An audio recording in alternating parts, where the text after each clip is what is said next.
Një i ri ka vënë alarm policinë e Vlorës pasi ka pretenduar se po ndiqej nga një automjet me xhama të zinj teksa ishte duke ecur në zonën e Lungomares. Sipas burimeve, i riu ka njoftuar menjëherë policinë duke deklaruar se një automjet i dyshimt ishte vënë në ndjekje të tij. Menjëherë pas telefonatës, patrullat e policisë së Vlorës janë afruar në vendngjarje për të verifikuar situatën.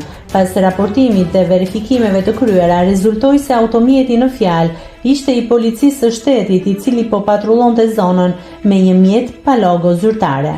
Kjo situatë ka shkaktuar frikë te i riu, i cili është afruar pranë patrullës rrugore me bindjen se po ndiqej.